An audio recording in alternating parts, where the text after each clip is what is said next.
Achieved with CryEngine.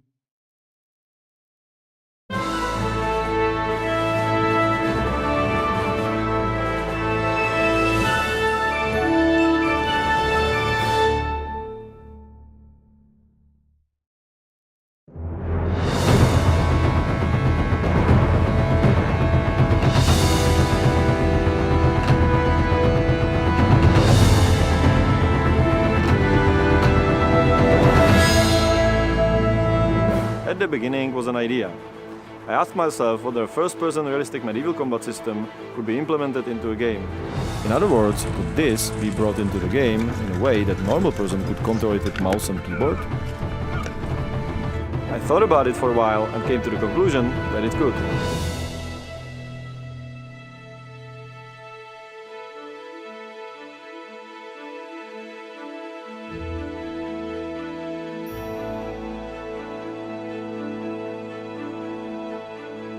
Basically, I had no clue how it should look, but I knew for sure it doesn't look as in the majority of games and movies.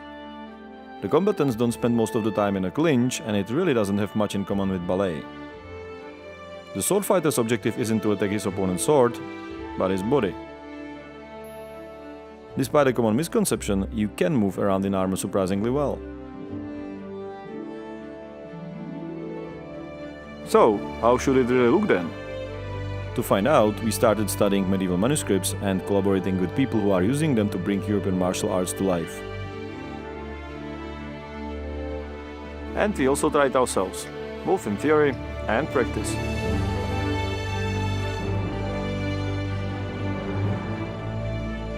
It was a lot of fun, but then came the hard part, to transfer all those ideas into a game. Our programmers and animators had to take this very ambitious idea and implement it with the aid of physics and thousands of animations.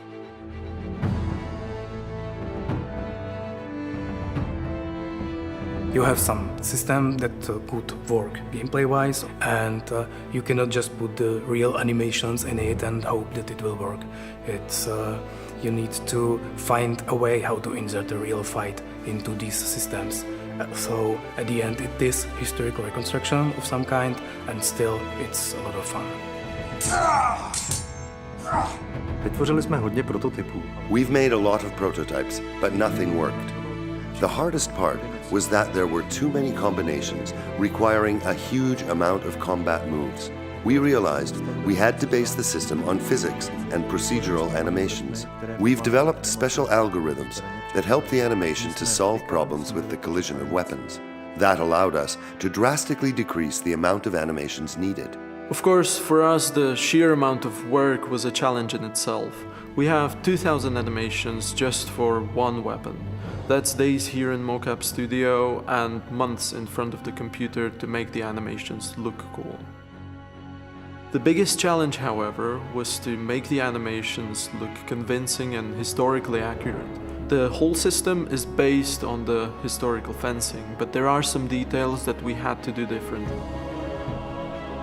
You see, in real-life historical fencing, you train really hard to be lightning fast to catch your opponent off guard.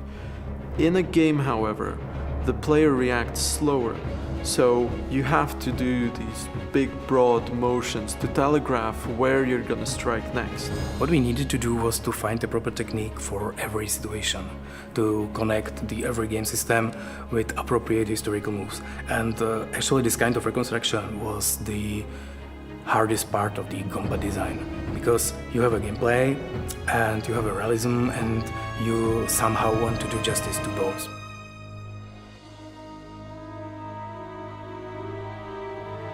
What we actually tried to reconstruct was the feeling of the combat. It's actually the main reason why it is first person.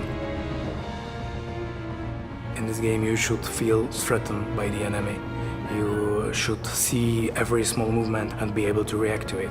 You should feel the sword in your hand.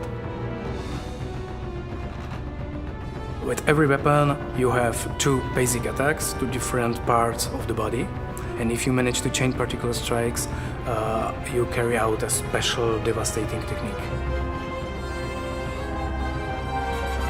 Naše postavy Our characters have 36 zones that can be hit, and we calculate armor or body collisions with a weapon for each of them. The physics is used for all collisions, and that allows swords to slide on bodies or shields. Blocking in real fight is an instinctive action, so the most important part is actually the timing, and we created the gameplay around the timing. On the other hand, it's still an RPG game, so if you are not fast enough, you just need to level up, and then you are faster, your enemies are slower and more predictable for you. So, this is our combat system.